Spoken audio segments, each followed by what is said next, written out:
is just one of the parts from the chapters, right? And it goes like this. Many things happened in the kingdoms that were baffling. During that time, for example, a strange plague was about the land. At first, it appeared in the form of a new wind that blew over and across the great seas. It was a cold white wind, and wherever it blew, it created vacant spaces. The wind was at first a beautiful wind, bringing melodies and fragrance and pleasant dreams. At first, it was a soothing wind that blew hints of new visions and the world and the heavens. It seems to clear the sky, the stars, and had always been in the heavens. And it seems to clear the sky, and the stars that have always been in the heavens were seen more clearly for the first time.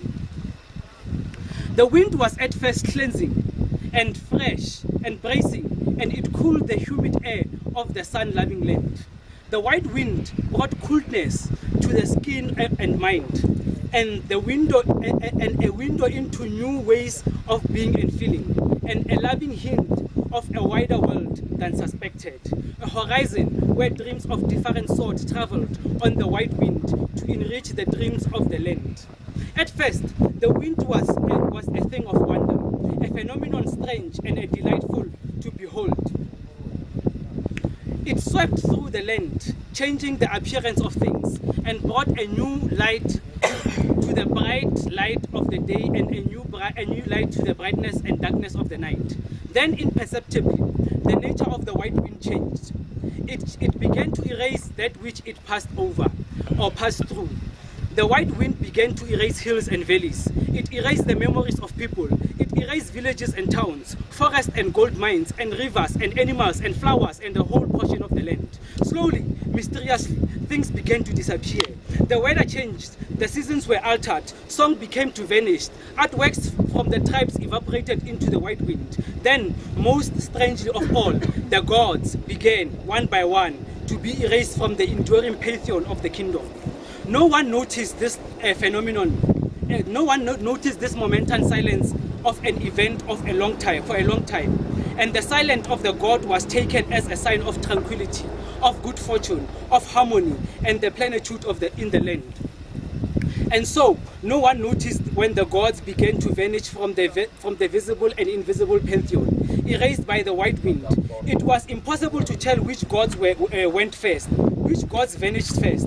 Those who can see that which they could not see at the time say that they remembered first the great malaise. A profound unease came amongst the people, making them sleepy, in tune, diverse, slow, intensified in suspicions, in superstition, and sluggish in the reading of signs. Some say that the first thing they were aware of was the strange new failure and unwillingness to disappear the signs and the omens that multiplied in the land. The people lost the will or the desire to interpret their dreams, to listen to the oracle, to listen to their prophets, or to pay attention to the images that were born in the inspiring dreams of their artists.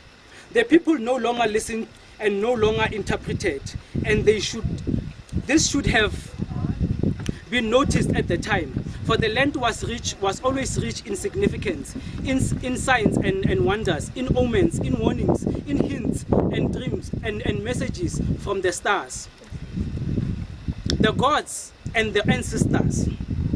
And with the advent of the white wind blowing from across the seas an unsuspected lassitude of the mind came amongst the people, and as if the wind erased gently and seductively their will to be aware and to interpret, inducing a sleepwalking quality into the land that so loved the interpretation of things. And so it seems that the first to vanish from and erase from the pantheon by the white wind was the god of interpretation.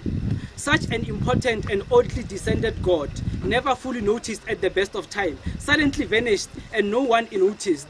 Then again, according to those who can see long after the event, that what they did not see at the time, they followed the god of question. For after the sleepiness and the malaise that descended on the land, the people who were as much prone to contestation as to silence, stop asking questions of things. They stop asking why and when and who it is for and why is it so. And they just accepted the reality they saw as the world as it should be. They accepted what they saw. They accepted what was there. They accepted and believed what they were told. This was a new kind of sleep.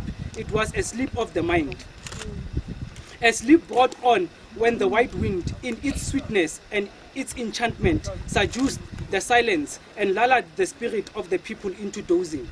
Then the god of question vanished from the pantheon, and no one asked why and how and what it meant. Then followed the god of harmony. For there had always been battles between tribes, villages, clans, and families. There had always been discord and enmities, but this element existed in harmony within the kingdom. There were the way different colors existed in nature, or contending animals coexisted in the forest. Beneath the difference were harmony, even if it was the harmony of people maintaining their different spaces. Then, with the event of the white wind, the people saw one another differently. For the white wind cleared the air of obscurity that makes a people shrouded in mystery, a mystery that is respected. Suddenly they saw one another too well. Mystery was dispelled. Suspicion took its place. Then fear, then rumors, then misinterpretation, then open antagonism, and then were created the condition for future wars too vile to contemplate. And so it was that the god of harmony, normally invisible in the best of time, was erased, and the white wind from the great was erased by the white wind from the great pantheon of the land. After that, the rest was easy. The god of memory was forgotten and vanished. The god of mystery was laid bare and turned into dust.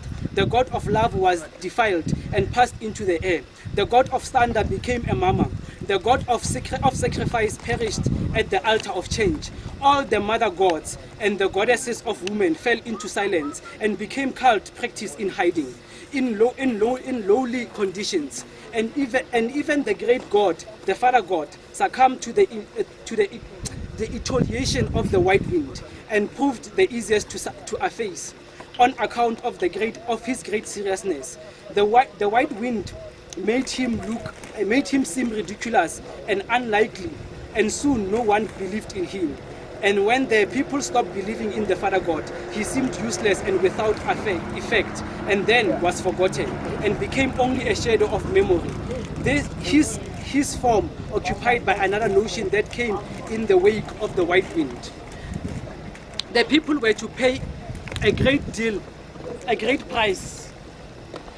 The people were to pay a great price for the loss of their God, for allowing their gods to perish and disappear from the pantheon. They were to pay a terrible price indeed, in the fullness of time, and they would never know that the suffering they would endure in time to come was because of the loss of their gods. They could never make the connection because they would become a different people, a changed people, and they would never be the people they were again. They had lost their gods forever. They could not go back again. They could not resurrect that which they allowed to die. They became a people without their own gods. In time, they would find another way to the same energy of the pantheon, their own new way and future way. But till then, great confusion and plague and suffering and chaos and all the